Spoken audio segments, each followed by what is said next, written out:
اب ایک آخری بات کہہ کے دعا کرتا ہوں کہ دیکھو بھائی بہت بڑا مجمع ہے ماشاءاللہ، 95% مجھے نوجوان نظر آ رہے ہیں۔ یہاں سے آج صلح کر کے اٹھو اور توبہ کر کے اٹھو، اللہ سے مانگو کہ آج ہم توبہ کر کے اٹھیں، کہ توبہ ایک ایسا عمل ہے جو پچھلے سارے گناہ دھو دیتا ہے، سارے دھونے دھو دیتا ہے، سارے گناہ معاف کر دیتا ہے۔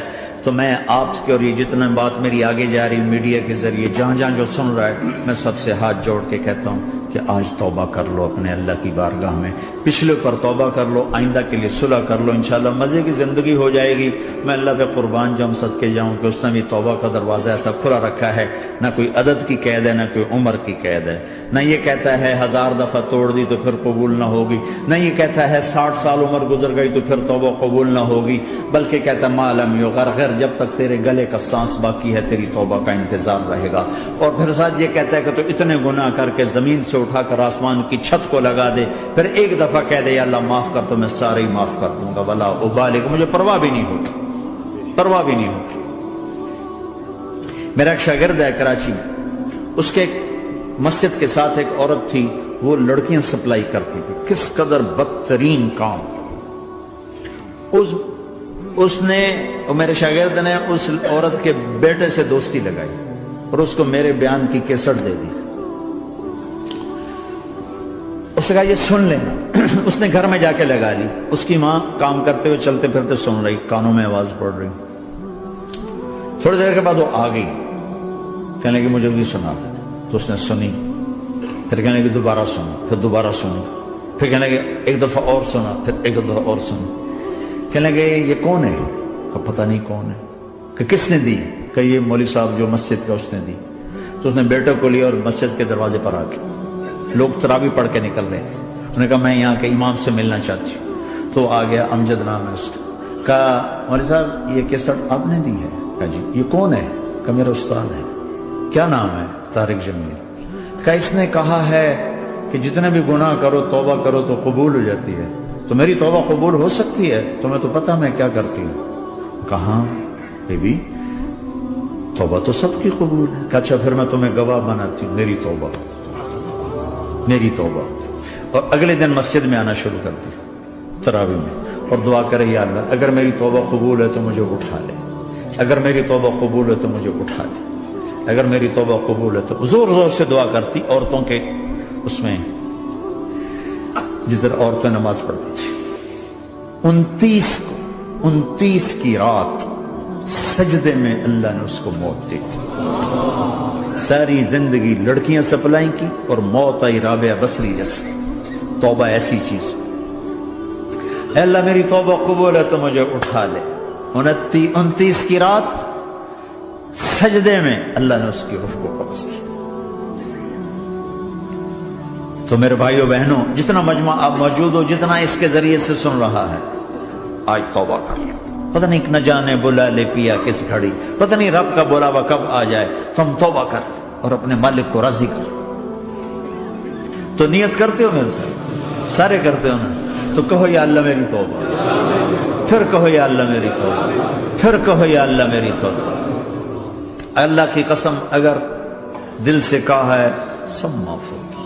میں نواب شاہ میں تھا تو ایک وڈیروں کو جمع گیا، وڈیرے مسجد میں تو آ نہیں سکتے، سندھی وڈیرے، تو ہم نے ایک وڈیرے سائیں کے گھر میں ہی بیان رکھ دیا، تو وہاں آگے سارے، تو ایک وڈیرے کو لے کر بڑی مونچھیں اور جلالی چہرہ اور بہت غلط زندگی، میں نے بیان کیا، وہ بیان میں روتا رہا۔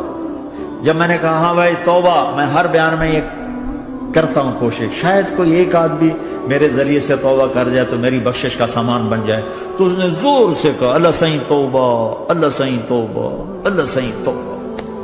ساری زندگی کی غفلتیں تھیں۔ گھر گیا اور یہ ظہر پہ بیان ختم ہوا ہے اور مغرب پہ اس کی موت واقع ہو گئی۔ ساری زندگی گناہوں میں گزار کے وہ گیا جنت میں، کہ توبہ تہدم ما کان قبلہ، کہ توبہ ہر گناہ دھو دیتی۔ شیطان ایک راستے سے آتا ہے، کیا فائدہ توبہ کا، ادھر کرتا ہوں ادھر ٹوٹ جاتی، کیا ارے فائدہ، دیکھو یہ فائدہ نظر آئے کہ نہیں؟ دو فائدے دکھائیں، ایک سجدے میں مری ہے اور ایک ساری زندگی گناہ کر کے ظہر سے مغرب تک کا حصہ اس نے توبہ کا گزارا ہے اور گیا جنت میں۔ کبھی مایوس نہ ہونا اللہ سے کہ میں اتنے گناہ کرتا ہوں، اللہ کیسے معاف کرے گا؟ اللہ بڑا کرے. اللہ تھانے دار نہیں ہے، مہربان ہے، دوست ہے، ہمارا دوست ہے. اللہ سے باتیں کرو، اللہ سے یاری لگاؤ، اللہ کو دکھڑے سناؤ. یا اللہ میرے ساتھ یہ ہو رہا ہے تو کچھ کر دینا. اللہ سے لاڈ کرو جیسے ماں سے لاڈ کرتے ہو. اللہ تو پیار کی چیز ہے نا کہ ڈرنے کی. ہاں ڈرنا ہے اپنے گناہوں کی وجہ سے، لیکن پیار غالب ہو، محبت غالب ہو. وہ نہیں تھا چرواہا موسیٰ علیہ السلام نے سنا، کہہ رہا اللہ سیاں تو آویں آ، تیری جوہاں کڈاں، تین تیل لاواں، تین کنگھی کراں، تین روٹی کھواواں، تین دودھ پیواواں. یہ اللہ سے باتیں کر رہا. تو موسیٰ علیہ السلام نے اس کو بدبخت یہ کیا کہہ رہا ہے؟ کہہ رہا یا اللہ تو میرے پاس آ، میں تمہیں تیل لگاؤں، تیری جوئیں نکالوں، تیری کنگھی کروں، تجھے بکری کا دودھ پلاؤں. تو وہ تو بیچارہ ڈر کے رونے بیٹھ گیا. جب موسیٰ علیہ السلام طور پر آئے تو موسیٰ علیہ السلام سے اللہ نے کہا موسیٰ تو نے تو میرا یار ہی مجھ سے دور کر دی، مجھے تو اس کی باتیں بڑی اچھی لگتی تھی. تو نے یہ کیا، جا اس کو خوش کر کے جیسے ناراض کر کے آیا. چلو اس روایت میں تو کوئی اونچ نیچ ہو سکتی ہے، کچی پکی بات ہو سکتی ہے، لیکن میرے نبی کی صحیح حدیث بتا رہا ہوں. میرے نبی مسجد میں صحابہ ہنس رہے تھے تو آپ نے فرمایا جو میں جانتا ہوں تم جانو تو تمہارا ہنسنا بند ہو جائے، رونا زیادہ ہو جائے. تو سب صحابہ نے زارو قطار رونا شروع کر دیا. آپ یہ کہہ کر واپس مڑے، دروازے تک نہیں پہنچے تھے کہ جبریل آ گئے کہ میرے محبوب تو نے میرے بندوں کو اتنا زیادہ ڈرا دیا مجھ سے، جا واپس جا، جیسے رولایا ہے ایسے ہی ہنسا کے آ. اللہ پاک تو ہمارے مالک خالق، ہمارے مہربان ہیں.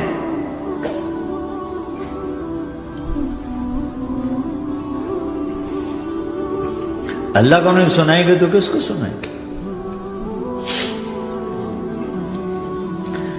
تو جب کبھی توبہ ٹوٹ جائے اللہ کے واسطے مایوس نہ ہونا، پھر کر لینا، پھر کر لینا، پھر کر لینا. پتہ نہیں کون سی توبہ پکی ہو جائے، پتہ نہیں کون سی توبہ پکی ہو جائے. تو نیت کرتے ہو سارے بھائی؟ اب بہت بڑا مجمع آئے ہو، چھوٹا سا 2 چھوٹے سے تبلیغ کے کام. ایک جمعرات کو مرکز میں جاؤ، ایک 3 دن ہر مہینے لگاؤ، ہر مہینے کسی بھی جماعت کے ساتھ چلے جاؤ تو انشاءاللہ آپ کو فائدہ ہوگا. جس جماعت میں 3 دن میں لگے اور میں نے کہا بھائی 4 مہینے لگاؤں گا، 4 مہینے اللہ نے تقدیر لکھی تھی. تو میں آگے چلا گیا رائمنڈ سے مل گئی جماعت، سارے ان پڑھ، سارے بڑی میری عمر 18 سال اور سب 40 سال سے اوپر، 60 70 اور سب ان پڑھ اور سب ڈیرہ اسماعیل خان کے دیہاتی، اور اتنے غصے والے کی جماعت میں روز لڑائی ہوتی تھی. ایک آدمی چائے نہیں پیا کرتا تھا تو وہ روزانہ کہتا چائے کیوں بنائی ہے، میری چوانی واپس کرو، 4 آنے میرے واپس کرو. تو 4 آنے روزانہ واپس لیتا تھا، باقاعدہ 4 آنے اس کو روزانہ واپس کیے جاتے تھے کہ میں چائے نہیں پیونی، میری چوانی واپس کرو. اور جماعتوں میں جھگڑا ہوتا ہے کہ تم نے کھانا اچھا نہیں بنایا. اس جماعت میں جھگڑا ہوتا تھا کہ کھانا اچھا کیوں بنایا، اس پہ لڑتے تھے کہ خرچہ زیادہ ہو رہا ہے. اور خرچہ کتنا ہوا تھا؟ 1 مہینے کا سفر، جانا آنا، بس کا جانا بس کا آنا. اور اس زمانے میں کوئی کھانا کھلانے والے سب خود پکایا. 2-4 جگہ کہیں ضیافت ہوئی، 27 روپے ٹوٹل خرچ ہوا تھا. کہ زیادہ خرچہ ہے، روز لڑائی. ایک اس میں رانگڑ تھا، اس کو اذان کا بڑا شوق تھا، وہ جاتی اذان دینی شروع کر دی. وہ بھائی اللہ کے واسطے بھائی تو مسجد کے معاملے میں دخل نہ دے، کیوں نہ دوں؟ گردن لمبی ہوگی، مؤذن کی گردن لمبی ہوگی، میں تو دوں گا.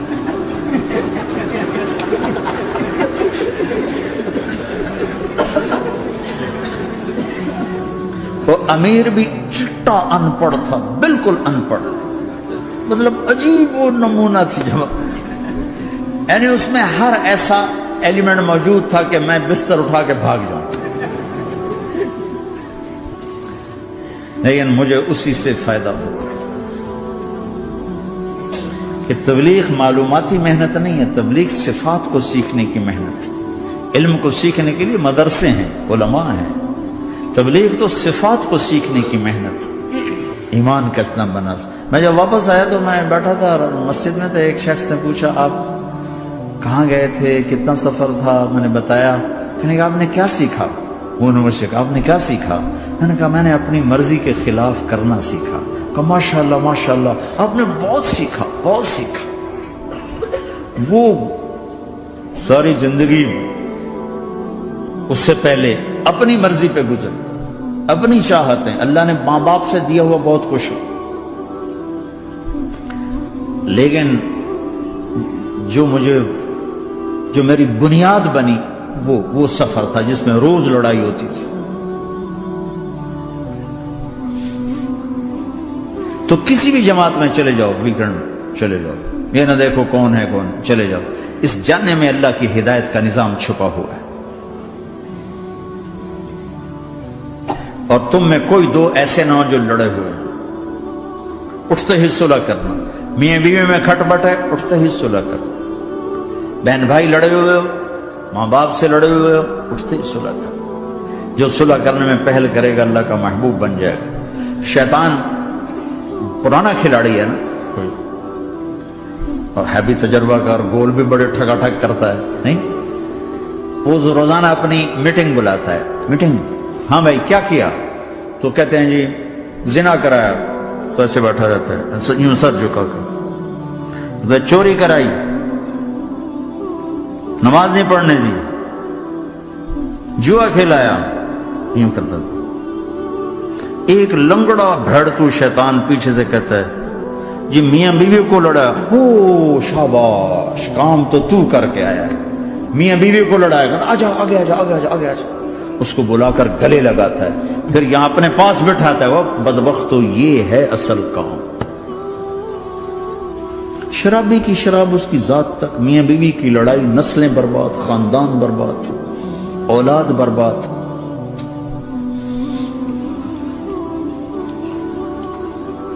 تو آپس کا معاشرہ بناؤ، اسلامی معاشرہ بناؤ، محبت والا، درگزر والا. ایک دوسرے کی تعریف کرو، ایک دوسرے کو گفٹ دو، ہدیہ دو. میرے نبی نے فرمایا جب کوئی سفر سے واپس آئے تو بیوی کے لیے ضرور تحفہ لے کر آئے، اور کچھ نہ ملے تو کوئی پتھر ہی لے کر آ جائے. مارن واسطے نہیں، گفٹ واسطے. اور بیوی سے اللہ کے نبی نے کہا جو بیوی اپنے خامند کو ویلکم کرتی ہے دروازے پر خوشی کے ساتھ، تو اس کو اللہ کی راہ میں جہاد کرنے والے کا آدھا اجر ملتا ہے. صرف مسکرا کے دیکھ. اندر وڑو تو منہ تے 12 وجے منتے، اپنے تو 24 بج جاندے. کبھی بیوی خامند کو تانا نہ دے، خامند بیوی کو تانا نہ دے. پیار محبت کے انداز میں بات کرو جو دلوں میں. اولاد کو بھی ایسی ڈانٹ ڈپٹ، یہاں تو ویسی ڈانٹ ڈپٹ نہیں ہے، لیکن میرے نبی کا طریقہ بھی یہ نہیں ہے. نیت کرتے ہو انشاءاللہ. درود شریف پڑھو. اللہم لک الحمد کما انت اہلہ، فصلی علی محمد کما انت اہلہ، وفعل بنا ما انت اہلہ، انک اہل التقوی و اہل المغفرہ. اے میرے مولا، تیرے ماننے والے بندے بندیوں کا جمع غفیر ہے، بہت بڑا مجمع ہے. میرے اللہ اس غفلت کی جگہ میں یا اللہ یہ تیرے نام لینے والے جمع ہوئے ہیں، تو بھی نظر کرم فرما، نظر کرم فرما، نظر کرم فرما. محبت کی نکاح دے، محبت کی نکاح دے، محبت کا معاملہ فرما. ہم ٹوٹ چکے ہیں، ہمیں جوڑ دے. ہم بکھر چکے ہیں، ہمیں سمیٹ دے. ہم پریشان حال ہیں، ہمارا بن جا یا اللہ. دنیا کے بھی ستائے ہوئے ہیں، شیطان کے بھی ستائے ہوئے ہیں. اور میرے مولا ایمان بھی کمزور ہے، جان بھی کمزور ہے. یا اللہ جیسے کمزور بچے پہ ماں باپ کی محبت زیادہ ہوتی ہے، ہم تیرے کمزور بندے ہیں، ہم پہ اپنی محبت کو زیادہ فرما، اپنی الفت کو زیادہ فرما، اپنے تعلق کو زیادہ فرما. یہ مجمع پتہ نہیں کہاں سے تیری محبت میں آیا ہے. مستورات بھی، مرد بھی، 3 گھنٹے بیٹھے بیٹھے یا اللہ تیری محبت میں بیٹھے ہیں. نہ کوئی پیچھے سیاست کی غرض ہے، نہ کوئی کسی مال کی غرض ہے، نہ کوئی آہ واہ کی غرض ہے. سب تیری محبت میں آئے. اے میرے مولا تو ہم سب کے دلوں کو اپنی محبت کے لیے قبول فرما لے، قبول فرما لے. یا اللہ تجھ سے دور ہو کر بہت دکھ دیکھے ہیں، تیری نافرمانیاں کر کے بہت دکھ دیکھے ہیں. اے میرے آقا، اے میرے مالک، اے میرے مالک، پتہ نہیں کب تیرا بلاوا آ جائے، تیری عزت کی قسم ہم یہ غفلت کی موت نہیں مرنا چاہتے، ہم یہ غفلت کی موت نہیں مرنا چاہتے، لیکن میرے مولا نفس ہمارے اوپر غالب ہے، ہم سے طاقتور ہے، ہمیں گرا دیتا ہے۔ ہم ہر دفعہ توبہ بھی کرتے ہیں، پکی نیت بھی کرتے ہیں، لیکن یا اللہ یہ نفس ہمیں گرا دیتا ہے، شیطان اوپر گرا دیتا ہے۔ اے میرے مولا، اے میرے آقا، ہم پہ نظر کرم فرما۔ جیسے ٹانگوں سے کمزور چلتا ہے تو گر جاتا ہے، ایسے ہی ہم ایمان کے کمزور ہیں، 4 قدم آگے چلتے ہیں تو 50 قدم پیچھے جا گرتے ہیں۔ ہر دفعہ تجھ سے وعدہ کرتے ہیں، پھر ہر دفعہ توڑ کے بیٹھ جاتے ہیں۔ اے رب کریم ذوالجلال اللہ، اے مہربان کریم حنان منان اللہ، آج ہم تیری بارگاہ میں توبہ کر لیں، تو ہمیں نظر محبت دے دے، نظر عنایت دے دے، اس دل کو قبول فرما لے، ان قدموں کو، ہاتھوں کو، آنکھوں کو قبول فرما لے، ان میں سے ہر کمی نکال دے، ہر گناہ نکال دے۔ یا اللہ ہماری جسمانی کمیاں بھی دور کر دے، ہمارے سر سے لے کر پاؤں تک، ہمارے سر کے دماغ کے یا اللہ فطور نکال دے، بیماری نکال دے، آنکھوں کا غلط دیکھنا نکال دے، آنکھوں کی بیماری نکال دے، کانوں کا غلط سننا نکال دے، کانوں کی بیماریاں نکال دے۔ یا اللہ ہاتھ کی، پاؤں کی، دل کی، سینے کی، پھیپھڑے کی، ہڈیوں کی، گوشت کی، پوست کی، کھال کی، یا اللہ ہر قسم کی بیماریوں سے ہمیں نجات عطا فرما دے۔ یا اللہ اس مجمع کی حفاظت فرما، ان کی نسلوں کی حفاظت فرما، جو ہمارے بچے اس ماحول میں گم ہو گئے ہمیں واپس عطا فرما دے، جو بچیاں اس ماحول میں گم ہو گئی ہمیں واپس عطا فرما دے، اور جو تیرے دین پر جمع ہوئے ہیں انہیں ہمت عطا فرما، انہیں روشن نشان بنا، انہیں مشعل راہ بنا، انہیں ہدایت کا نمونہ بنا، ان کو ہدایت کا چلتا پھرتا یا اللہ نمونہ بنا دے، ہدایت کا سورج بنا دے۔ یا اللہ سچائی ہمارا زیور بنا دے، سچائی ہمارا حسن بنا دے، اپنے اور اپنے حبیب کی محبت ہمارے دل کا وظیفہ بنا دے، اپنے حبیب کی محبت ہمارے دل کا وظیفہ بنا دے۔ یا اللہ ہم سب سے راضی ہو جا، اس مجمع سے راضی ہو جا۔ یا اللہ ہم نے توبہ کی، اس پہ میں پختہ فرما دے۔ یا اللہ اس مسجد کو آباد فرما، ہماری مساجد کو آباد فرما، ہمارے مدارس کو آباد فرما، مکاتب کو آباد فرما۔ جیسے نسل بڑھ رہی ہے ویسے دین کی ضروریات بھی بڑھ رہی ہیں، انہیں اپنے غیب سے پورا فرما، انہیں اپنے غیب سے پورا فرما، انہیں اپنے غیب سے پورا فرما۔ یا اللہ ربنا آتنا فی الدنیا حسنہ وفی الآخرۃ حسنۃ وقنا عذاب النار، وصلی اللہ تعالی النبی الکریم۔